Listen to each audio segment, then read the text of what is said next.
لله رب العالمين والصلاة والسلام على إمام المرسلين وعلى آله وصحبه.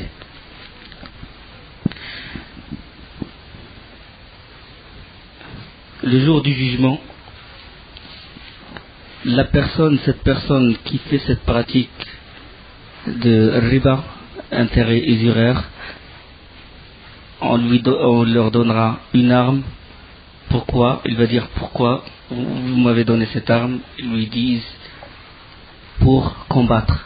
Pour combattre qui? Pour combattre Allah subhanahu wa ta'ala, parce que tu as déclaré la guerre durant ta vie en faisant en négociant avec les intérêts usuraires. Allah subhanahu wa ta'ala yaqul: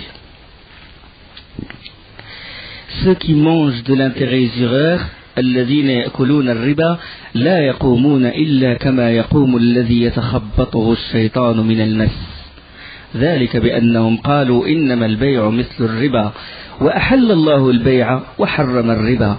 Ceux qui mangent de l'intérêt usuraire ne se tiennent le jour du jugement dernier que comme se tient celui que le toucher de Satan a bouleversé. Cela parce qu'ils disent le commerce est tout à fait comme l'intérêt. Alors qu'Allah subhanahu wa ta'ala a rendu licite le commerce et illicite l'intérêt. Alors qu'Allah a rendu licite le commerce et illicite l'intérêt. Ils veulent confondre, c'est juste comme ils disent maintenant, participer à un projet.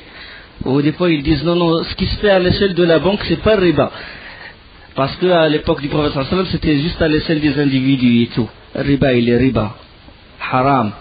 On ne cherche pas l'autorisation. Subhanallah, on voit le verset devant nous. Déclarer, c'est une déclaration de guerre. Et pourtant, nous, on essaye de chercher par tous les moyens qu'un savant nous autorise de manger ce haram-là. Ajib cette volonté. Ajib on est vraiment en sécurité. On ne craint pas Allah subhanahu wa ta'ala. Le prophète sallallahu alayhi wa sallam a vu des gens en train de se nourrir. Ça c'est parmi les choses qu'il a vues durant l'ascension. Il a vu le monde de l'au-delà, alam al-barzakh. Il a vu des gens qui sont en train de se nourrir des choses très mauvaises, des nourritures malsaines, très mauvaises, de mauvaise odeur, et il laisse à côté une nourriture saine, propre, appétissante. Il la laisse à côté et il mange cette mauvaise nourriture. Le prophète sallallahu alayhi wa sallam a dit: oh Jibril, c'est qui ces gens-là? Et Jibril il a répondu: ceux-là sont ceux qui commettent la fornication, az-zina. Ils laissent le halal propre et pur et sain, et ils vont dans l'illicite, le haram, les maladies, l'herpès, le sida, l'hépatite, c'est ça, beaucoup de maladies. Les maladies. Le jour du jugement, al-jaza'u min jins al-amal. Celui qui a fait ça, ici-bas, sa récompense c'est ça. Tu cherches toujours le mauvais, voilà, on te donne le mauvais. Tu manges que le mauvais, que le ha'ula iz-zunat, ceux qui ont commis la fornication. Ensuite, le prophète sallallahu alayhi wa sallam fit monter au deuxième ciel, comme la première fois, dans le premier ciel. Jibril, il a frappé à la porte, il a demandé la permission. C'est une leçon pour quand on voit un frère ou un ami, il faut d'abord il faut avoir l'autorisation ou taper à sa porte et tout, ne pas rentrer comme ça directement. Il frappa à la porte et les anges qui sont responsables de ce ciel, et ils ont dit c'est qui? Puis il a dit Jibril. Qui est avec Jibril? Il a dit le prophète sallallahu alayhi wa sallam, Muhammad sallallahu alayhi wa sallam. Et il y avait, on ouvrit la porte et il y avait deux jeunes hommes. Il y avait Isa alayhi salam et il y avait Yahya alayhi salam. Et ils ont accueilli chaleureusement le prophète sallallahu alayhi wa sallam. Et Isa et Yahya, ils étaient à la même époque.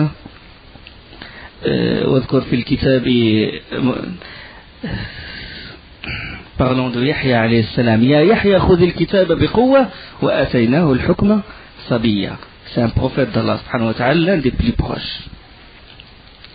L'un des prophètes qui ont été tués par les fils d'Israël.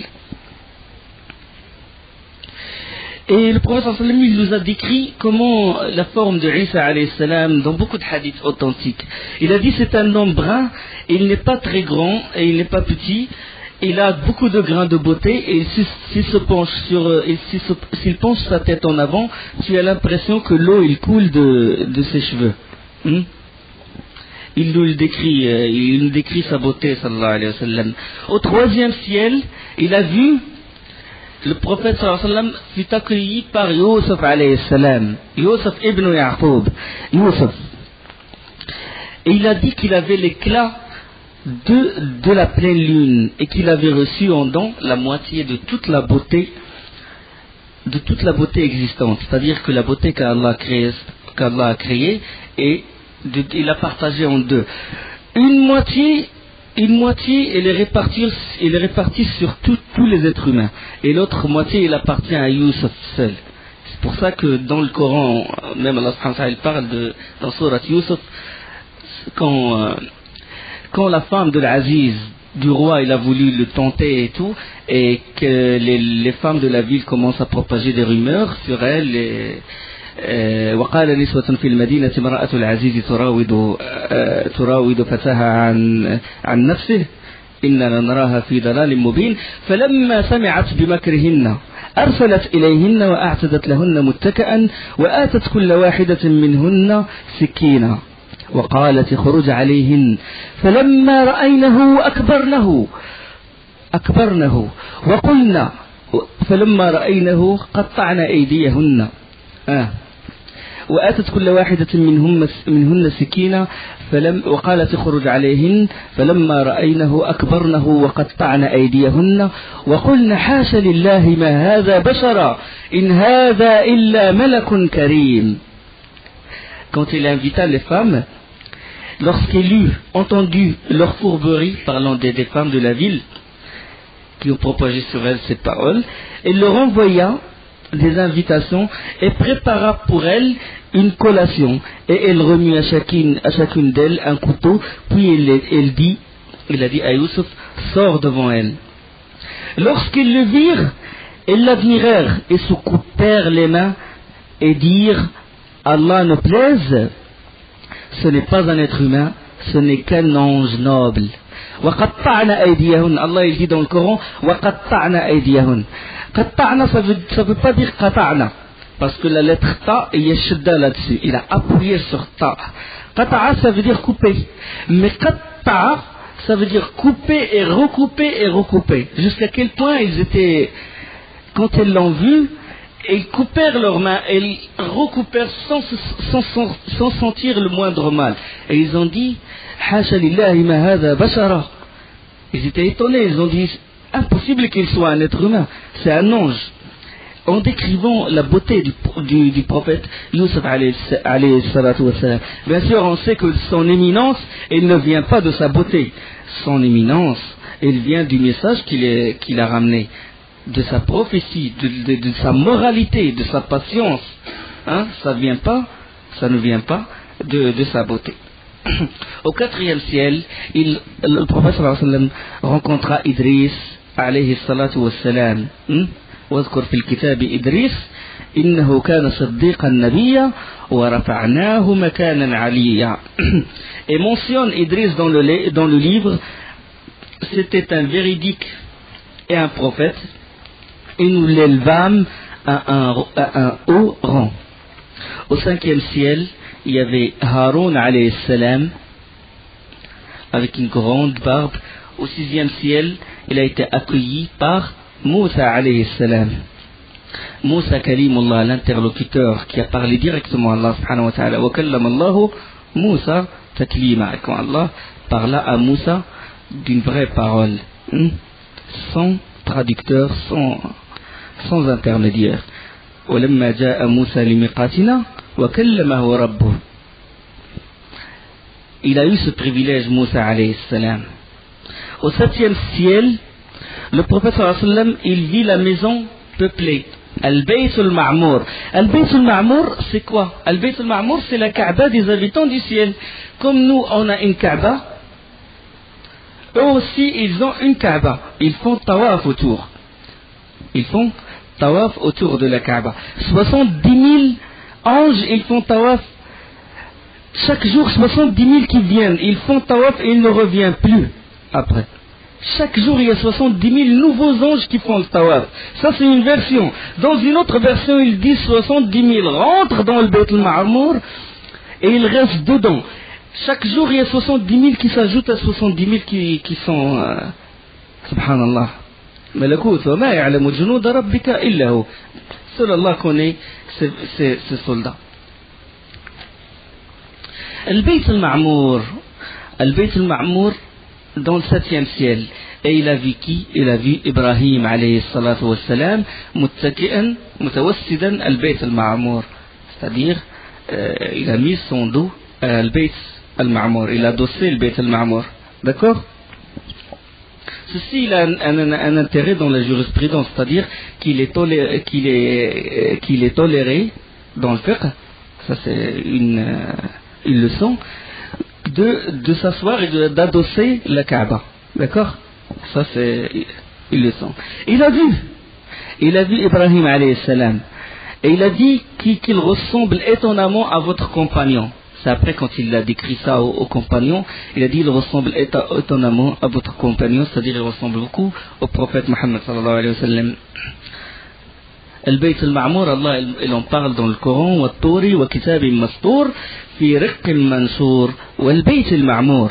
Allah il évoque dans le Coran, dans Surat Tour, par Tour, le mont de Sinaï, et par un livre écrit sur un parchemin déployé, et par la maison peuplée, c'est-à-dire Al-Bayt al-Ma'mour. Il a vu Ibrahim alayhi salam. Et bien sûr, durant cette ascension, tous les prophètes qu'il a vus, ils l'ont accueilli chaleureusement, ils ont discuté avec lui. Donc il a vu beaucoup de choses. Ça, c'est brièvement.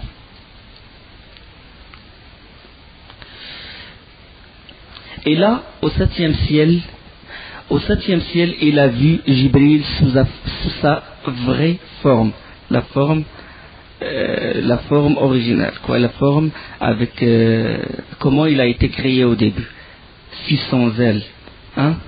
Il l'a vu la deuxième fois. Ça, c'est la deuxième fois. La première fois, c'est quand on l'a dit, c'est au début de la révélation, quand il a reçu quand Allah lui révéla Surat Iqra, et durant le trajet, quand il est descendu du mont de Hira, il a vu Jibril sous sa vraie forme.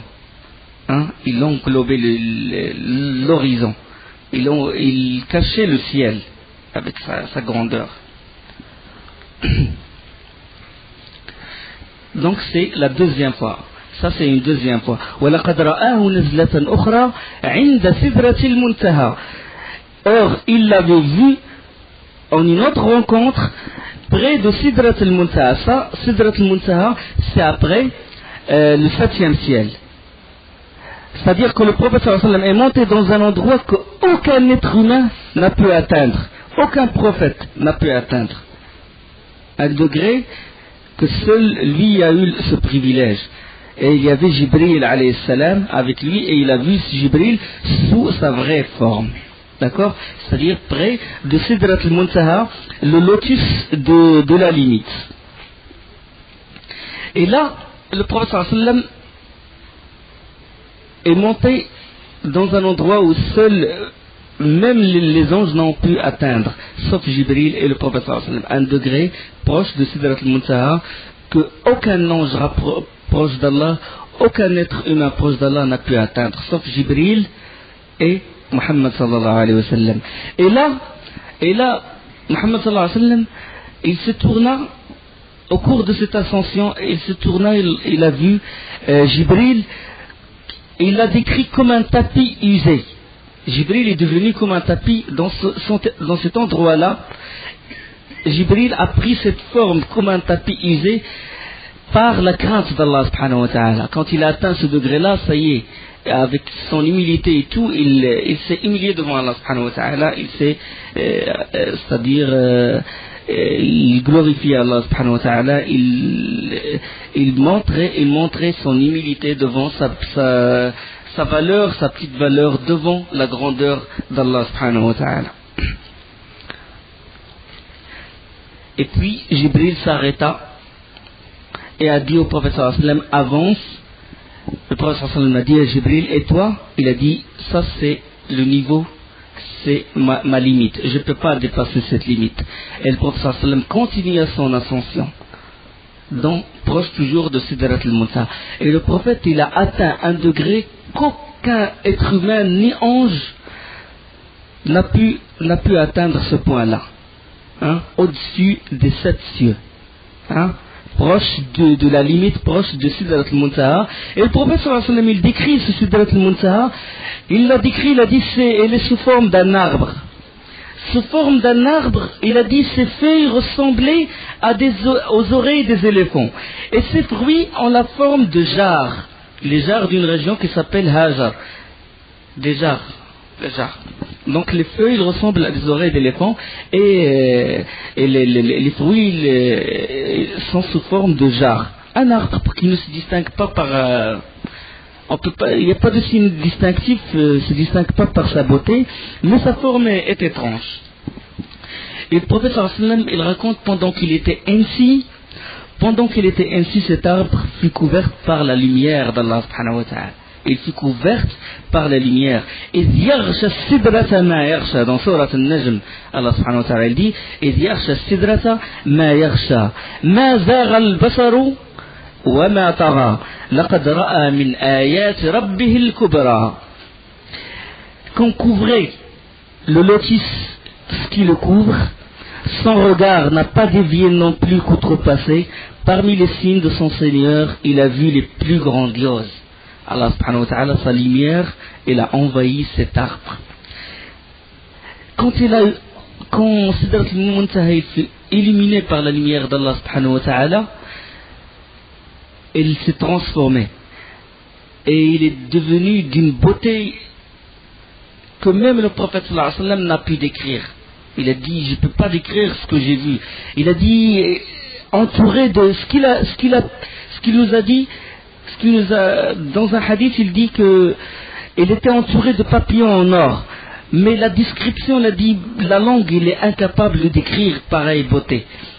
Pourquoi? Regardez la lumière d'Allah quand il a illuminé cette Sidrat al-Muntaha. Regarde cette créature, comment elle est devenue. Même le plus éloquent des Arabes, le prophète sallallahu alayhi wa sallam n'a pas pu décrire cette beauté. Même le plus éloquent des Arabes n'a pas pu décrire la beauté de cette Sidrat al-Muntaha. Alors qu'en est-il s'agissant d'Allah subhanahu wa ta'ala lui-même? Si c'est sa lumière qui a fait ça, et que juste c'est sa lumière qui a illuminé cette créature qui est Sidrat al-Muntaha, cet arbre, et qui l'a rendu très belle, alors qu'en est-il cet arbre qui l'a rendu très beau, alors qu'en est-il s'il s'agit d'Allah subhanahu wa ta'ala?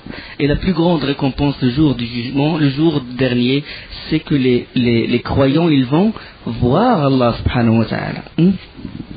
Wujuhun yawma idhin nadira ila rabbiha nazira. Ce jour-là, des visages seront resplendissants qui regarderont leur Seigneur. Ça c'est l'aqidat al-mu'min, dans la foi du croyant. On doit croire, on doit être convaincu que les musulmans, ils verront, ceux qui mériteront le paradis, ils verront Allah subhanahu wa ta'ala. Dans un hadith sahih, le prophète sallallahu alayhi wa sallam a dit innakum satarawna rabbakum kama tarawna hadha al-qamar la tudammuna fi ru'yatihi فإن استطعتم ألا تغلبوا على صلاة قبل طلوع الشمس وقبل غروبها فافعلوا. Vous verrez certainement votre Seigneur, tout comme vous voyez maintenant la lune, sans que sa vue ne vous fasse aucun mal. Sahih, ça c'est dans Bukhari et dans Muslim. C'est-à-dire on va voir Allah subhanahu wa ta'ala. Les croyants vont voir Allah subhanahu wa ta'ala sans que sa vue ne nous fasse aucun mal. Ça c'est l'explication parce que ça dépend du terme qui est utilisé dans le hadith, parce que la tudamoun, vous aurez aucun mal, et puis il y a aussi la tadamoun, vous n'allez pas vous réunir pour le voir, et ça dépend du terme utilisé dans le hadith. Parce que dans une version, la tudamoun, la tadamoun, la tudarun, ça dépend de ce dont on doit être convaincu, c'est que les croyants, ils vont voir Allah subhanahu wa ta'ala. Alors là, dans cette place d'honneur, Allah, exalté soit-il, a parlé à son serviteur Muhammad sallallahu alayhi wa sallam directement, sans intermédiaire, sans traducteur, directement proche de lui, c'est-à-dire proche de Sidrat al-Muntaha, au-dessus des 7 cieux.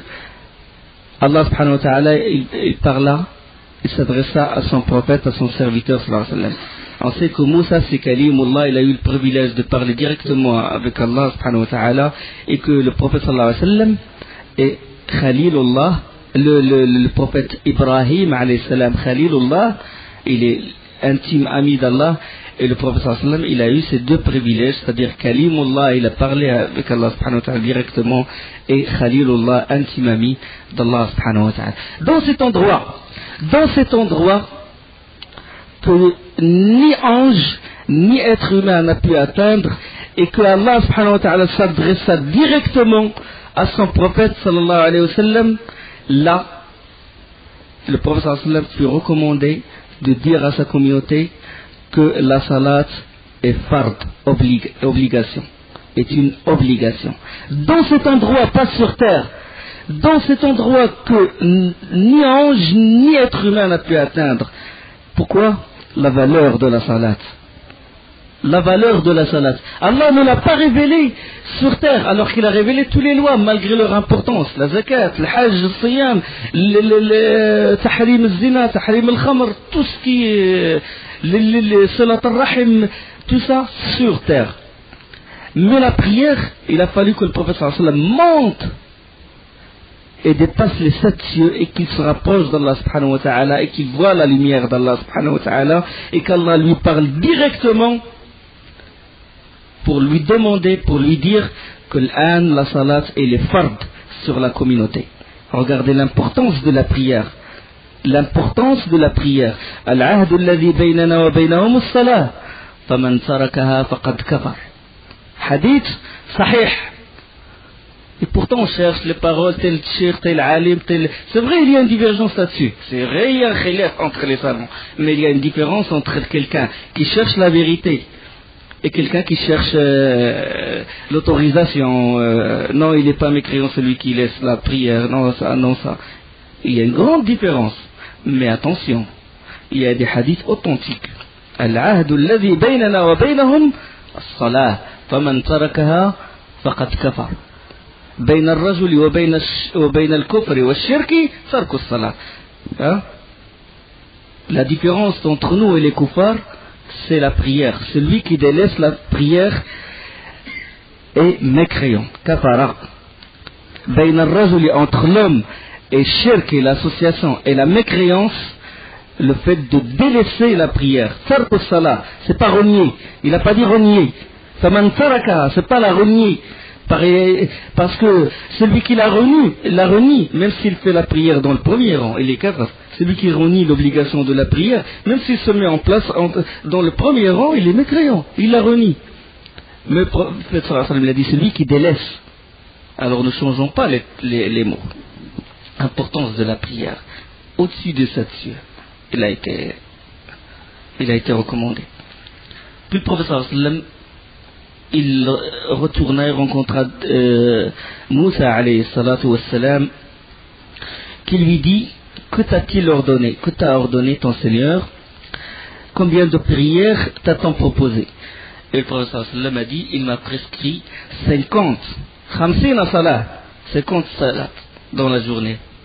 50 salat. Et là, Moussa alayhi salam, il a dit: ta communauté ne peut pas supporter. Moi, j'ai de l'expérience, j'ai essayé avec Bani Israël, moins que ça, ils n'ont pas supporté les 50 prières. C'est un lourd fardeau. Retourne à Allah et demande-lui d'alléger de ce fardeau-là. Le retour, est-ce que le prophète sallallahu alayhi wa sallam est retourné jusqu'à Sidrat al-Muntaha pour invoquer Allah subhanahu wa ta'ala, ou le retour par l'invocation, c'est-à-dire il s'est adressé à Allah? Le plus proche, c'est qu'il s'est adressé à Allah subhanahu wa ta'ala par l'invocation. Et le prophète sallallahu alayhi wa sallam retourna à Allah pour alléger ce fardeau-là, c'est-à-dire pour réduire ce nombre-là de salat, et il lui demanda l'allègement, et le prophète sallallahu alayhi wa sallam, et Allah subhanahu wa ta'ala, il a réduit 10 salats. Le prophète sallallahu alayhi wa sallam retourna de nouveau à Moussa alayhi salam, il a dit la même chose, retourne à ton Seigneur, demande-lui davantage d'allègement. Et puis il fut réduit de 50, 40, 30, 20, jusqu'à ce que devenu 5 salats, 5 prières.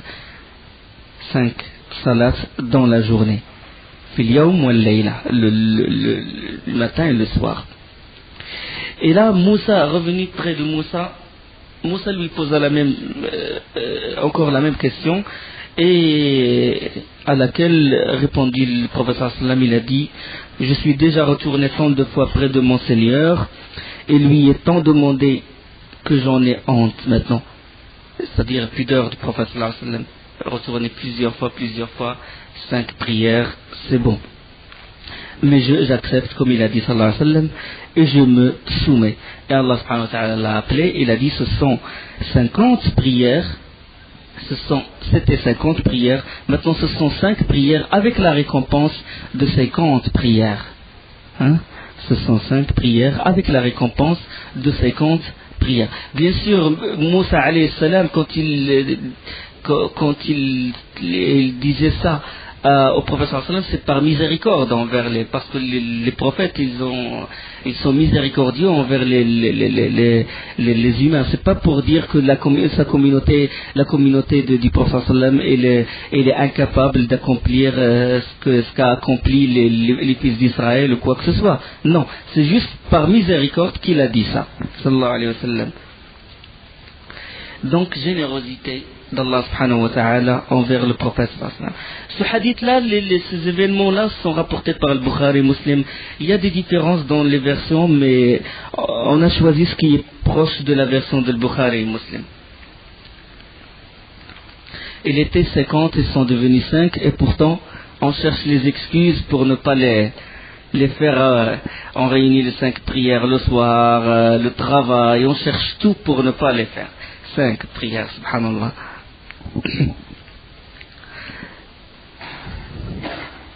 Et là, le prophète sallallahu alayhi wa sallam a reçu un cadeau, c'est les derniers versets de Surat al-Baqarah. Les derniers versets, Aman al-Rasul bima unzila ilayhi min rabbihi wal mu'minun. Donc, ça c'est un cadeau qu'Allah subhanahu wa ta'ala a donné au prophète sallallahu alayhi wa sallam. Et lui a donné aussi un autre cadeau, c'est ceux de la communauté du prophète sallallahu alayhi wa sallam qui n'ont rien associé à Allah subhanahu wa ta'ala, Allah leur pardonne leurs péchés. Donc ça c'est 2 cadeaux qu'a reçu le prophète sallallahu alayhi wa sallam. Le prophète sallallahu alayhi wa sallam et Jibril alayhi salam furent descendus à Jérusalem. Et là il monta l'animal ou le buraq, parce que c'est évoqué le buraq dans des versions, et ils revinrent à la Mecque.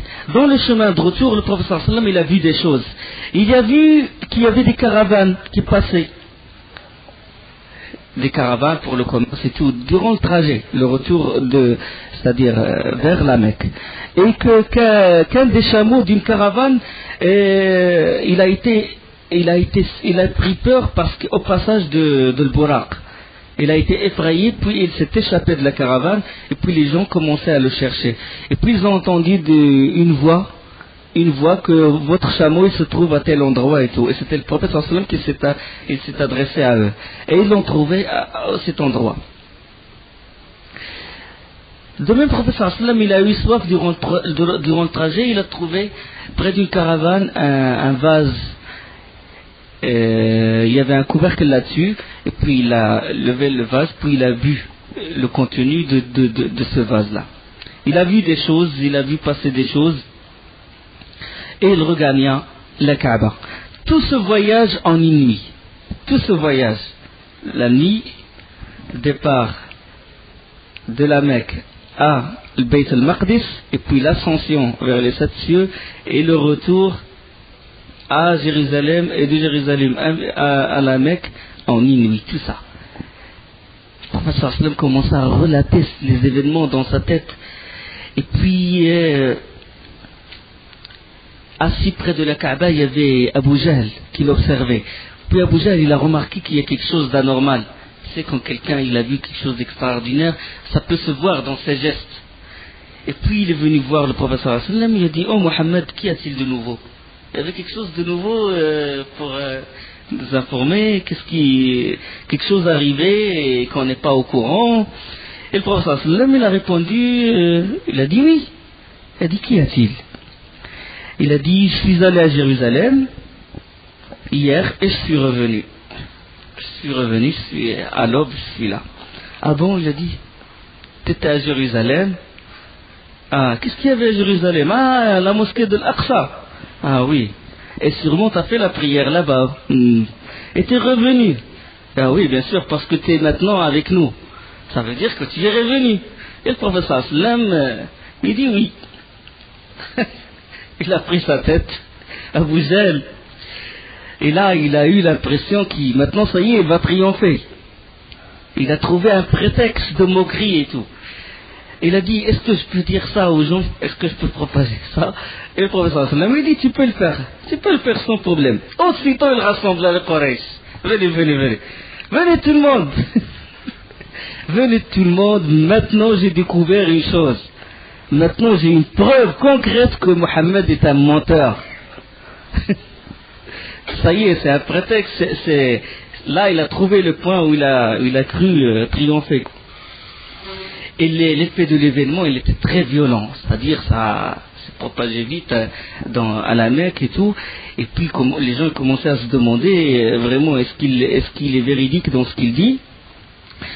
Et alors là, Abu Bakr, radiyallahu anhu, avant de voir le prophète sallallahu alayhi wa sallam, les Qurayshides, ils sont allés vers lui directement et lui ont dit, est-ce que tu es au courant de ce qu'a dit ton compagnon? Il a dit qu'il est allé jusqu'à le Bayt al-Maqdis, il est revenu en une nuit et tout, vas-tu le croire maintenant? Il a dit, bien sûr, s'il dit ceci, c'est que c'est vrai. S'il dit une telle chose, il ne peut être que vérité, que vrai. Qu'y a-t-il d'étonnant? Il leur a dit, qu'y a-t-il d'étonnant? Quelque chose d'étonnant? Moi je crois en lui dans des choses, dans l'information qui vient du ciel à la terre. L'information du ciel à la terre, elle fait combien de temps? L'ordre, il vient du ciel et je crois. Il dit oui, Allah il te parle, il t'ordonne, il descend sur toi les versets et tout. Voulez-vous de moi que je crois pas d'un simple voyage, un aller-retour en une nuit? Bien sûr que j'y crois. L'information elle vient du ciel et j'y crois. Et alors c'est à cette occasion qu'Abu Bakr fut surnommé As-Siddiq, hein?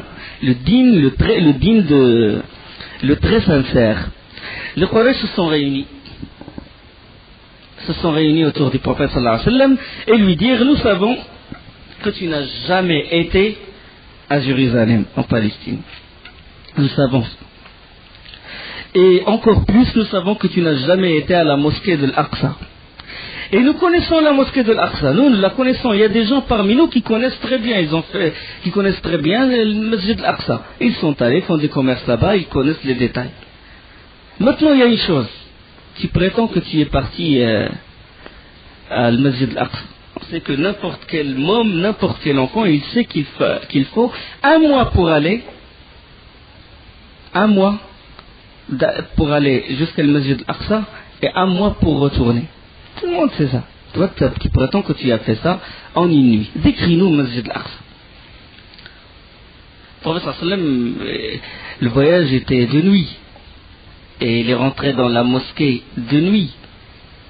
Mais malgré ça, il commença à leur décrire le masjid de l'Aqsa comment il est. Il commence à leur décrire sa forme, son décor. Et alors là, il y avait parmi les Quraysh des gens qui connaissent les détails de masjid de l'Aqsa. Il commença à lui poser des questions pour vraiment l'affaiblir, pour vraiment prouver qu'il est menteur. Il commence à lui poser des questions sur les détails de la mosquée. Les détails, vous vous rendez compte? Les détails, même la personne qui vient chaque jour dans une mosquée, tu lui demandes des détails, il ne peut pas savoir. Tu lui dis la couleur du tapis, je ne sais pas combien de fenêtres, ou des choses, il ne peut pas. Combien de colonnes, il ne peut pas savoir. Même si des années il vient, c'est rare de trouver. Alors une nuit, comment? Une nuit, il lui demande des détails, le nombre de pylônes, le nombre des choses vraiment quelqu'un qui est il faut je ne sais pas quoi pour les décrire. Donc là, Allah subhanahu wa ta'ala, il présenta devant le prophète sallallahu alayhi wa sallam la mosquée de l'Aqsa. Il présenta devant lui la mosquée de l'Aqsa. Le prophète sallallahu alayhi wa sallam, il regardait la mosquée devant lui et les gens ne regardaient pas. Et il décrit les détails les plus infimes. Il commença à décrire, il posait les questions et tout. Puis finalement, ils n'ont pas réussi à mettre les gens en doute sur sa véracité, et ils ont dit bon d'accord, mais maintenant donne-nous des signes entre nous et toi, des signes, des choses que tu as vues durant le trajet, des caravanes ou des choses comme ça, des choses qu'on peut voir, comme quoi des gens t'ont vu faire ce voyage, et des signes, on veut des signes vraiment concrets. Ça ne leur a pas suffi le fait qu'ils décrivent le Masjid al-Aqsa devant eux. Non, ils ont dit on veut des signes des gens. Et là, le prophète sallallahu alayhi wa sallam commença à leur décrire les caravanes. Il commençait à s'étonner.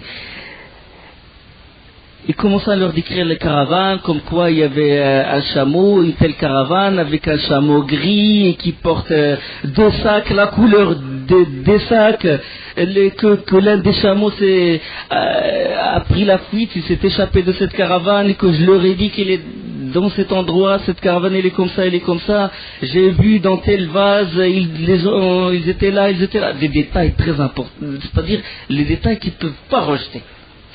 Et il leur a dit, une caravane, il va venir. Il a dit, dans combien de jours? Il a dit, dans 3 jours, le prophète sallallahu alayhi wa sallam. 3 jours, ils vont venir. À leur tête, il y a un chameau gris, etc. Une description vraiment étonnante. Dans 3 jours, au lever du soleil, le 3e jour, le jour J, ils ont pointé leur sentinelle. Ils attendent la venue des caravanes. La 3e, alors, puis l'un s'écrie, oh, lever du soleil. Puis l'autre, il a dit, j'ai vu la caravane.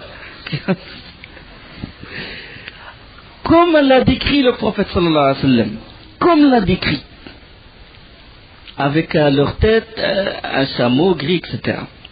Ils ont accueilli la caravane.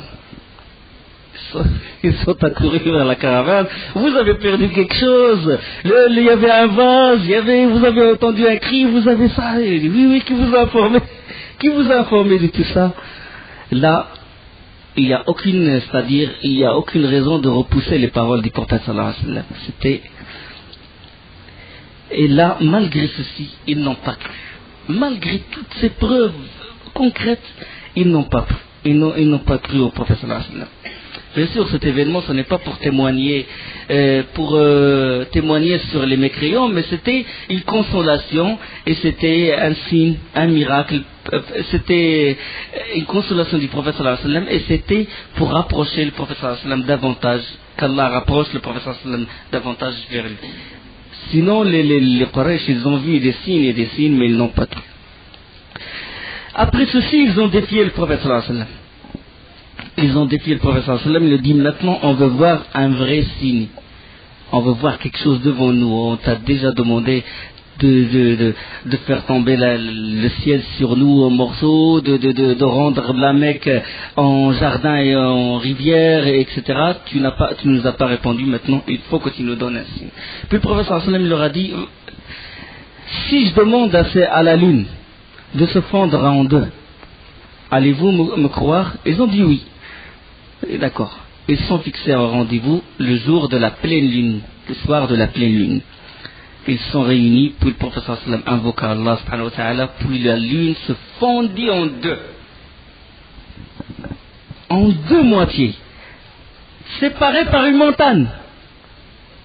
Une moitié d'un côté de la lune, une moitié de la lune d'un côté de la montagne, et l'autre de l'autre côté. Et Allah subhanahu wa ta'ala parle de cet événement, il dit اقتربت الساعة وانشق القمر وإن يروا آية يعرضوا ويقولوا سحر مستمر وكذبوا واتبعوا أهواءهم وكل أمر مستقر ولقد جاءهم من الأنباء ما فيه مزدجر حكمة بالغة فما تغني النذر. L'heure approche et la lune se fond. Mais quand même, ils verraient un signe, ils s'en détourneraient. ils s'en détourneraient, disant magie passagère. N'ont-ils pas démenti pour suivre leur passion? N'ont-ils pas démenti pour suivre leur passion? Or tout acte perdure. Et cependant leur sont venues des annonces, certaines portent défense, sagesse efficiente, mais de rien ne leur servent les signes d'alarme. Ils voient des signes de leurs propres yeux, mais ils n'ont pas cru.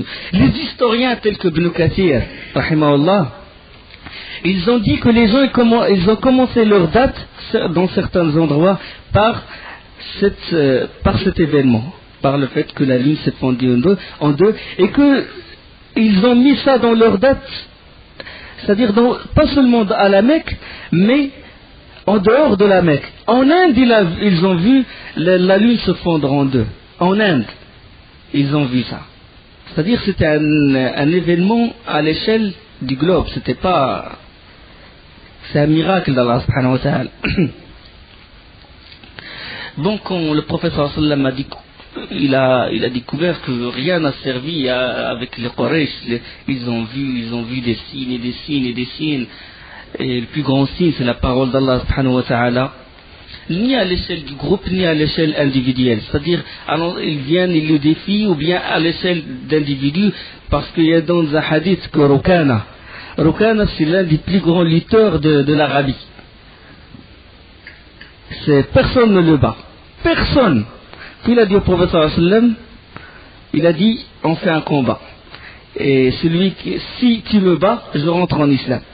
Si tu me bats, le prophète sallallahu alayhi wa sallam, il a dit, si je te bats, est-ce que tu rentres en islam? Il a dit oui. Il a dit oui. Puis le prophète sallallahu alayhi wa sallam, il se leva, et il n'a pas perdu de temps avec lui, il le saisit, il le met par terre. L'autre, il n'a pas compris. Il n'a pas compris comment ça se fait. La première fois, il se fait battre, la première fois, et d'une vitesse, il a dit deuxième chance. Donne-moi une deuxième chance. Deuxième chance. Il le saisit, il le met par terre. Troisième. Il le saisit, il le met par terre. Il a dit, par Dieu, je ne te croirai pas. Je ne te croirai que si cet arbre parle. Et puis l'arbre, il a dit, Ashhadu an la ilaha illallah wa anna Muhammadan Rasulullah. L'arbre, il a parlé. Et puis il a dit, par Dieu, tu es un vrai sorcier. Jusqu'à quel point leur cœur était noir et durci, ils ne veulent pas accepter le message du prophète sallallahu alayhi wa sallam. Rien n'a servi. Le prophète sallallahu alayhi wa sallam chercha une issue à l'extérieur de la Mecque. Il chercha des gens qui peuvent le soutenir à l'extérieur. Il a trouvé nécessaire que de se diriger ailleurs. Là, il a profité de l'occasion du pèlerinage et des foires périodiques.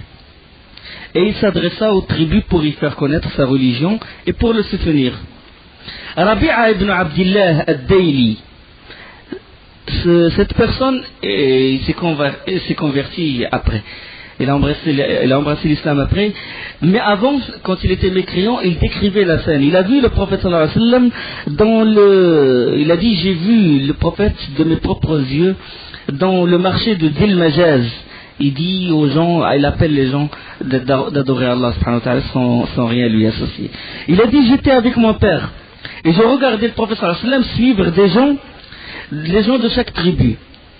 Et derrière lui, un homme blanc et louche. Et le prophète sallallahu alayhi wa sallam, il appelle les gens, il a dit, adorez Allah sans rien lui associer. Est-ce que vous êtes prêts de m'aider? Je cherche le soutien, soutenez-moi jusqu'à ce que je propage le message d'Allah et vous aurez le paradis en échange.